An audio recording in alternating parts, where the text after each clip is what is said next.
వేదానికి మనస్సు మంత్రమైతే మన శరీరంలో మనన మంత్రం అవుతుంది, మననం చేయడం మంత్రం.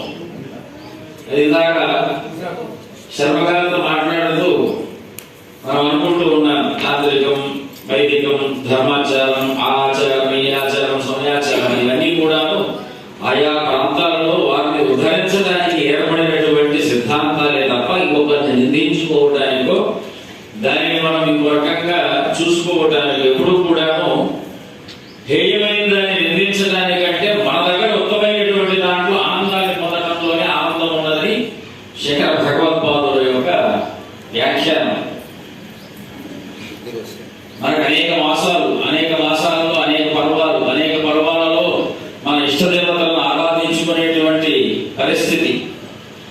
దేవాలయాలకు వెళుతుంటాం, ఇంతమంది దేవతలు దేనికి వెళ్ళి వారి ఇష్ట దేవాలయానికి వారు వెళుతూ ఉంటారు. అక్కడ వెళ్ళినటువంటి వారిని అందరినీ కూడా మనం దేవతా దృష్టితోనే చూడాలంట. దేవాలయానికి వచ్చినటువంటి వారు ఈ రోజు ఇక్కడ ఉన్నవారు ఎవరు అంటే, నేను దేవతకు అర్చన చేశాను, శర్మ గారు పిలిచారు, ఇంతమందిని కలిశాము అని కాదు, ఇంతమంది దేవతని నేను కలిసి వచ్చాను.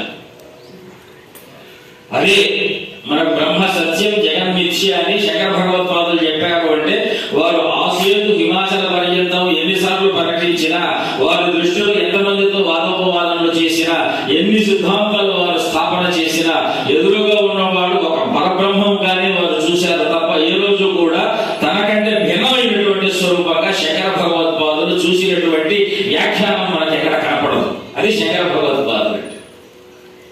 అందుకే మనం ఎదుటి వారిలో మనకంటే భిన్నంగా చూసాము అంటే వేరుగా కనిపిస్తూ ఉంటుంది. చూస్తాం, మానవ నైజం చిన్నగా పోగొట్టుకోవాలి. అది మనకు వేదం చెప్తున్నటువంటి సంస్కారం. చిన్న చిన్నగా ఏమి మనలో దేశాలు ఏమున్నాయి, మన మనసులో ఉన్నటువంటి బలహీనతలు ఏమున్నాయో మనల్ని గుర్తుపట్టుకొని ఆ గుర్తుపట్టినటువంటి దాన్ని క్రమముగా వదిలించుకుంటూ సన్యాసం అంటే ప్రతి ఒక్కరూ సన్యాసులే. కాకపోతే సకల భావన రహితుడైపోయినటువంటి వారిని మనము గురుస్థానంలో చూస్తాము. మిగిలినటువంటి వారిని అందరినీ కూడా అభ్యస్త స్థానంలో అభ్యస్తుడు అభ్యాసం చేస్తున్నటువంటి వాడు. మన శాస్త్రం చెప్తున్నటువంటి మాట, యోగజో ద్విజ ప్రోక్త యుక్త యుంజాలో భేదత యుక్తస్య సర్వదా భానం చింతాసహ కృతోపర. యోగులు రెండు రకాలు ఉంటారట. ఇది ఎక్కడ చెప్తున్నటువంటి మాట? రంగశాస్త్రంలో చెప్తున్నటువంటి మాట. యోగజో ద్విధ ప్రోక్త, యోగజులైనటువంటి వారు ఇది రెండు రకాల్లో ఉంటారు. యుక్త యుంజాన భేదత. యుక్తుడైపోయినటువంటి వాడు అంటే యోగంతో కలిసిపోయినటువంటి వాడు. యుంజానుడు అంటే కలుస్తున్నటువంటి వాడు, అంటే భక్తిని పొందినటువంటి వాడు, భక్తిని పొందుతున్నటువంటి వాడు. కాబట్టి భక్తి అంటే యోగమే.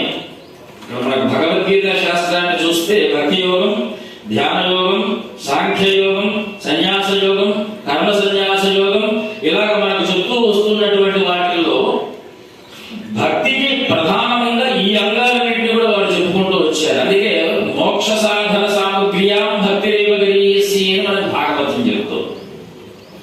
కాబట్టి భాగవతంలో పరమాత్మ యోగం అయితే పరమాత్మను కలిసేటువంటి సాధనం భక్తి. ఆ పరమాత్మ యోగ పురుషుడు. యోగాన్ని సాధించాలంటే భక్తి కావాలి. అందుకే దేవాలయాలు అడుగడుగును కూడా పూర్వీకులు మనకు ఎందుకు స్థాపన చేశారంటే, 2 అడుగులు వేసి ఒక దేవాలయం కనిపిస్తే ఒక నమస్కారం. మళ్ళీ ఎవరైనా ఆ దేవాలయంలో నమస్కారం పెడుకుంటూ పోతూ ఉంటే ఎవరు పూజ్యులు ఎవరు అపూజ్యులు అనేటువంటి భావనకు మనకు భేదం లేకుండా జగత్తంతా కూడా ఒకటే రూపంలో మనకు భాషిస్తూ ఉంటుంది.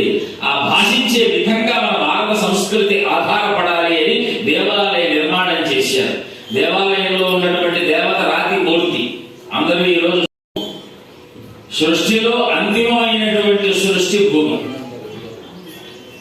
అంటే ఆత్మ ఆకాశ సంభూత ఆకాశాత్ వాయు వాయోరగ్ని రగ్నిరామ అని చెప్పుకుంటూ వచ్చినప్పుడు పృథివ్యా మోషదయ అక్కడి నుంచి అన్ని పడతాయి.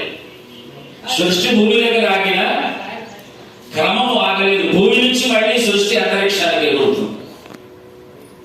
అందుకే రాతి జలస్వరూపము, మృతి జన్మస్వరూపం అన్నారు. రాళ్ళు ఎలా ఏర్పడుతున్నాయి అంటే జలస్వరూపాలతో ఏర్పడుతున్నాయి. రాతిని జలంగానే పిలుస్తాం. రాతిని జలానికి భిన్నం లేదు. అది పార్థివత్వానికి అంటే కూడా దాంట్లో పాషాణత్వం, లోహ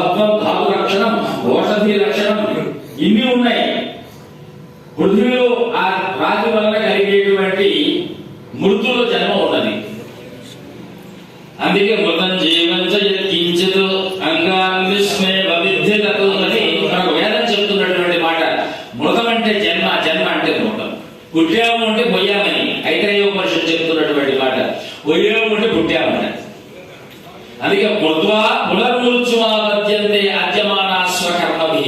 నాయనా నువ్వు ఒక పని చేశావు, నువ్వు అక్కడికి పోయినావయ్యా, నువ్వు కొత్త జన్మ వచ్చింది.